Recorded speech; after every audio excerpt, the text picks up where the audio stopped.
En 2016, on m'a diagnostiqué un myélome multiple. Alors, le premier traitement que j'ai reçu, ça a été une chimio de préparation pour faire une autogreffe. L'autogreffe a été suivie encore d'une chimio.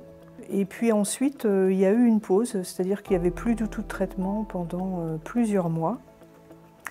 Mais malheureusement, le myélome est réapparu, on va dire, je crois, 18 mois après la fin du traitement. Il a fallu faire d'autres traitements qui ont été efficaces pendant seulement une durée, pour la plupart, de 1 an et demi ou 2. Plus possibilité non plus d'arrêter le moindre traitement. Dès qu'on arrêtait, la maladie reprenait le dessus.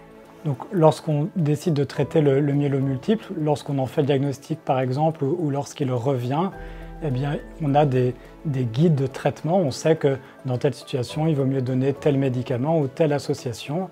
Parfois, le myélome peut revenir et le médecin a utilisé beaucoup des traitements ayant une autorisation mise sur le marché pour traiter la maladie.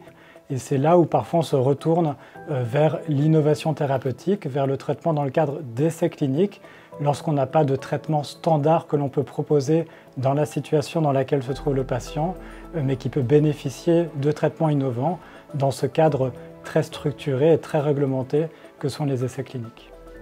Apparemment, je correspondais aux critères de sélection pour pouvoir bénéficier de cette thérapie innovante qui est la thérapie par CAR-T-cell. Ce traitement par CAR-T-cell, il s'effectue en plusieurs étapes. D'abord, on doit faire un prélèvement de cellules à l'établissement français du sang. Ces cellules-là sont envoyées aux États-Unis, transformées, et elles reviennent en 6 ou 7 semaines. Donc pendant ce temps-là, si besoin, on peut avoir une chimio qu'on appelle un bridge, je crois. C'est une chimiothérapie d'attente pour éviter que la maladie flambe. Ensuite, il y a la réinjection de nos cellules transformées. Cette réinjection, elle se fait à l'hôpital. Il y a quelques risques qui sont très bien contrôlés, mais en tout cas, il faut être hospitalisé pendant 15 jours et c'est le seul inconvénient. Et puis il y a aussi parfois un orage cytokinique qui apparaît pendant l'hospitalisation.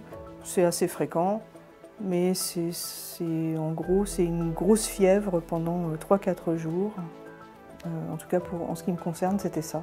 J'ai trouvé que c'était quand même un traitement qui était assez facile en fait, à recevoir. Je peux aujourd'hui envisager la reprise du travail au mois de septembre. C'est un retour à la vie d'avant, enfin, une vie normale.